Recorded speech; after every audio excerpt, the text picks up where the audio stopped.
بسم اللہ الرحمن الرحیم۔ اللہ کے نام سے شروع جو بڑا مہربان اور نہایت رحم والا ہے۔ اسلامک وزڈم ڈیپتھ کے دیکھنے اور سننے والوں کو السلام علیکم۔ محترم ناظرین کرام، ہم نے آپ کو پچھلی ویڈیو میں تخلیق آدم، حوا اور ابلیس کے حسد سے متعلق معلومات فراہم کی تھی۔ آج ایک اور نئے موضوع کے ساتھ آپ کی خدمت میں حاضر ہیں۔ آج ہم آپ کو اولاد آدم اور قصہ حابیل اور قابیل کے متعلق آگاہ کریں گے۔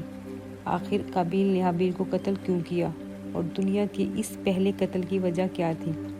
ان سوالات کے جواب جاننے کے لیے ویڈیو آخر تک ضرور دیکھیے گا۔ ناظرین اکرام، آئیے آج کے اس موضوع کا آغاز کرتے ہیں۔ ناظرین اکرامی، اسلامی کتب کا مطالعہ کیا جائے تو معلوم ہوتا ہے کہ اللہ سبحانہ و تعالیٰ نے حضرت آدم و حوا علیہ السلام کو کثیر اولاد عطا فرمائی۔ روایات میں آتا ہے کہ حضرت آدم اور اماں حوا علیہ السلام کے ہاں دو دو کر کے 40 بچے پیدا ہوئے۔ ایک قول کے مطابق 120 جوڑے پیدا ہوئے۔ ہر بار ایک لڑکی اور ایک لڑکی کی ولادت ہوتی تھی۔ اس کے بعد انسانوں کی تعداد میں اضافہ ہوتا چلا گیا اور وہ زمین میں بکھر گئی اور دور دور تک آباد ہوتے چلے گئے، جیسا کہ اللہ رب العزت نے سورہ نساء میں ارشاد فرمایا: لوگو اپنے پروردگار سے ڈرو جس نے تم کو ایک شخص سے پیدا کیا، یعنی اول اس سے اس کا جوڑا بنایا، پھر دونوں سے کثرت سے مرد اور عورت پیدا کر کے زمین پر پھیلا دی۔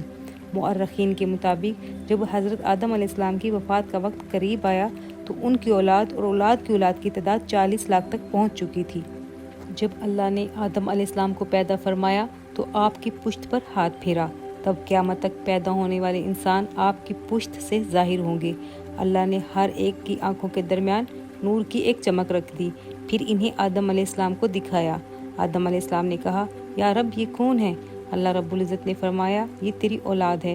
آپ علیہ السلام کو ان میں ایک آدمی نظر آیا جس کی پیشانی کی چمک آپ کو بہت اچھی لگی۔ فرمایا: رب، یہ کون ہے؟ اللہ تعالیٰ نے فرمایا: یہ تیری اولاد میں آخری زمانے کی قوموں میں سے ایک آدمی ہے جس کا نام داؤد ہوگا۔ فرمایا: یا رب، تو نے اس کی عمر کتنی مقرر کی ہے؟ اللہ عز و جل نے فرمایا: 60 سال۔ آدم علیہ السلام نے فرمایا: یا رب، اسے میری عمر میں سے 40 سال عطا فرما دے۔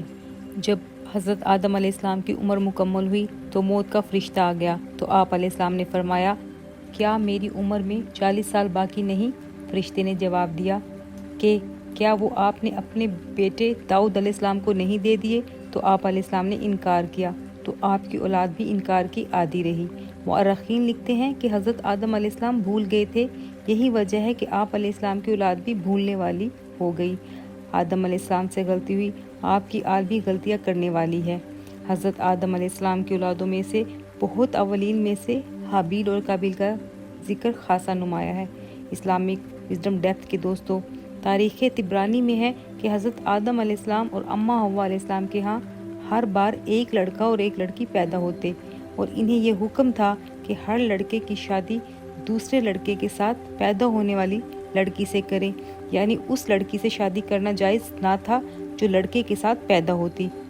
صحابہ اکرام سے روایت ہے کہ آدم علیہ السلام ہر لڑکے کی شادی کسی دوسری لڑکی کے ساتھ پیدا ہونے والی لڑکی سے کرتے تھے۔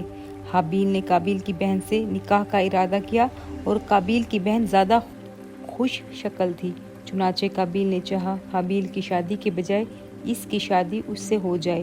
آدم علیہ السلام نے اسے حکم دیا کہ حابیل کو اس سے نکاح کرنے دے، اس نے انکار کر دیا تو آدم علیہ السلام نے دونوں کو قربانی کا حکم دیا۔ حابیل بھیڑ بکریاں پالتا تھا، اس نے ایک موٹا تازہ جانور قربان کیا۔ قابیل نے اپنی کھیتی باڑی میں سے نکمی فصل کا ایک گٹھا قربانی کے طور پہ پیش کیا۔ آسمان سے آگ اتری، اس نے حابیل کی قربانی کو جلا کر بھسم کر دیا۔ اس دور میں قبولیت کی نشانی تصور کی جاتی تھی، لیکن قابیل کی قربانی کو آگ نے نقصان نہ پہنچایا۔ اس عمل سے قابیل کو غصہ آ گیا اور اس نے کہا کہ میں تجھے ضرور قتل کر دوں گا تاکہ تو میری بہن سے شادی نہ کر سکے۔ حابیل نے کہا کہ اللہ پرہیزگاروں سے قربانی قبول فرماتا ہے۔ معزز دوستو، پھر کیا تھا؟ یہ وہ رقابت کا جذبہ، حسن و دشمنی کا جذبہ تھا جو سب سے پہلے روئے زمین پر پروان چڑھا۔ قابیل کو شیطان نے بہکا دیا اور قابیل نے اپنے ہی بھائی کا خون کرنے کی ٹھان لی۔ اب قابیل موقع کی تلاش میں رہنے لگا۔ موقع ملتے ہی قابیل نے حابیل کو قتل کر ڈالا، لیکن قتل کرنے کے بعد وہ پریشان تھا کہ کیسے دنیا کی نظر سے اس قتل کو اوجھل رکھ سکے۔ وہ عرصہ دراز تک حابیل کی لاش کو पीठ पर उठाए फिरता रहा। वक्त के साथ साथ लाश में बदबू पड़ती गई।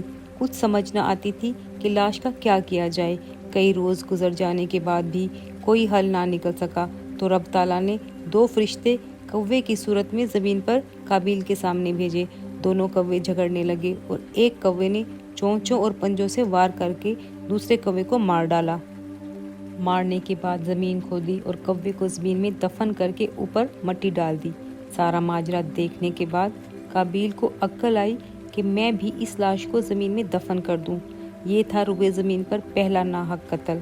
नाज़रीन गिरामी, हाबिल और काबिल दोनों मिलते जुलते नाम हैं। इसी बिना पर बेशतर अफराद कन्फ्यूजन का शिकार हो जाते हैं कि कातिल कौन था। इसका आसान हाल बताए चलते हैं। हाबिल हे से शुरू होता है जो हज़रत हव्वा अलैहिस्सलाम के छोटे बेटे थे, जबकि काबिल काफ से शुरू होता है और कातिल भी काफ से है। तो काबिल कातिल था। मोअज़्ज़िज़ दोस्तों, रवायात में आता है कि हाबिल की वफ़ात के बाद हज़रत आदम अलैहिस्सलाम 100 बरस तक मुस्कुराना भूल गए। फिर अल्लाह सुब्हानो तआला ने हज़रत आदम अलैहिस्सलाम को एक बेटा अता किया। हव्वा अलैहिस्सलाम ने उसका नाम शीस रखा और फरमाया, अल्लाह ने मुझे हाबिल का नेमुल बदल अता फरमा दिया है जिसे काबिल ने कत्ल कर दिया था। शीस का मतलब है अल्लाह का दिया हुआ तोहफा। आदम अलैहिस्सलाम ने उनका ये नाम इसलिए रखा था कि हाबिल के कत्ल हो जाने के बाद अल्लाह सुब्हानो तआला ने उन्हें शीस अता फरमाया। जब हज़रत आदम अलैहिस्सलाम की वफ़ात का वक्त करीब आया तो आप अलैहिस्सलाम ने अपने बेटे शीस के हक़ में वसीयत की। उन्हें रात और दिन की औकात में अदा की जाने वाली इबादत की तालीम दी और उन्हें बताया कि एक तूफ़ान आने वाला है। कहते हैं कि आज जितने इंसान मौजूद हैं उन सब का नसब शीस अलैहिस्सलाम तक पहुंचता है। आदम अलैहिस्सलाम के दूसरे बेटों की औलाद ख़त्म हो गई है। बहरहाल इस बात को अल्लाह ही बेहतर जानता है। जब आदम अलैहिस्सलाम दुनिया से रुखसत हुए तो वो जुमा का दिन था। फरिश्ते अल्लाह के पास से जन्नत की खुशबू और जन्नत का कफन लेकर आए और उनके बेटे और खलीफा शीस अलैहिस्सलाम से ताज़ियत की। दोस्तों, अक्सर ये सवाल सुनने में आता है कि हज़रत आदम अलैहिस्सलाम कहाँ दफन हुए। इसमें इख्तलाफ है। मशहूर है कि उन्हें हिंदुस्तान के पास श्रीलंका में पहाड़ में दफन किया गया है, जहां उन्हें जन्नत से उतारा गया था। एक कौल ये है कि मक्का मुकरमा में जबले अबी कबैस पर दफन किया गया है। कुछ उलमा ये भी कहते हैं कि तूफ़ान नूह के मौके पर हज़रत नूह अलैहिस्सलाम ने आदम व हव्वा की मैयतों को एक ताबूत में डालकर कश्ती में रख लिया। फिर तूफ़ान ख़त्म होने के बाद उन्हें बैतुल मक़दस में दफन कर दिया। हज़रत आदम अलैहिस्सलाम की उम्र के बारे में भी दुरुस्त तायुन मुयस्सर नहीं। कुछ रवायात में है कि उनकी उम्र 1000 बरस थी, जबकि कुछ के नज़दीक 930 बरस है। हज़रत आदम अलैहिस्सलाम की वफ़ात के बाद उनके बेटे शीस अलैहिस्सलाम ने उनके काम यानी रुश्द व हदायत व तबलीग की ज़िम्मेदारी उठाई। फिर जब उनकी वफ़ात का वक्त करीब आया तो उन्होंने अपने बेटे अनूश के हक़ में वसीयत की। उनके बेटे कनैन, फिर उनके बेटे महवील ने मनसब संभाला। फारिस कौम का कहना है कि वो हफ्ते अकलैन के बादशाह थे। सबसे पहले उन्होंने दरख्त काटे, शहर बसाए और बड़े बड़े किले तामीर किए। कहते हैं कि बाबुल और सोरस यानी ईरान के शहर उन्होंने तामीर करवाए थे। उन्होंने इब्लीस के लश्कर को शिकस्त देकर ज़मीन के दूर दराज इलाकों और पहाड़ों की घाटियों में मुंतशिर कर दिया। उन्होंने बहुत से सरकश जिन और भूत कत्ल किए। उनका एक बहुत बड़ा ताज था। वो लोगों से किताब फरमाते थे। उनकी हुकूमत 40 बरस कायम रही। उनकी वफ़ात के बाद उनके बेटे यर्द ने उनका मनसब संभाला। उन्होंने अपनी वफ़ात के वक्त अपने बेटे खनूक के हक़ में वसीयत की। एक मशहूर कौल के मुताबिक उन्हीं को इदरीस भी कहा जाता है। मोअज़्ज़िज़ दोस्तों, हज़रत आदम अलैहिस्सलाम के किस्से से बनी आदम की मुश्किलात का हल मुयस्सर आता है। चंद लम्हे अगर शैतान का वार कामयाब हो जाए और चंद लम्हे की खुशी के बाद उसे ज़लील व ख्वार करने का मजबूत तरीन हथियार भी नसीब होता है। वो इलाज और हथियार वही है जो हज़रत आदम अलैहिस्सलाम ने इख्तियार किया था, और वो है तौबा और इस्तिग़फ़ार।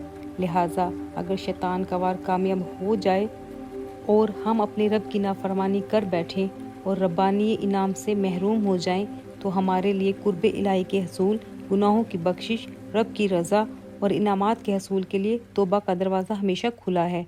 तो हम अपनी ज़िंदगी में किसी भी वक्त इस दरवाजे से दाखिल होकर अपनी स्याहकारियों को नेकी में बदल सकते हैं। दोस्तों, मुझे पूरी उम्मीद है कि आज की ये मालूमाती और इस्लामिक वीडियो आपके इल्म में इजाफे का सबब बनेगी। वीडियो पसंद आने की सूरत में इसे लाइक कीजिए اور اسلامک ویڈیو تسلسل سے دیکھنے کے لیے ہمارے اس چینل کو سبسکرائب کرتے ہوئے ساتھ موجود گھنٹی کے بٹن کو دبانا مت بھولیے گا۔ آج کے لیے اتنا ہی، ہم سب کا اللہ نگہبان۔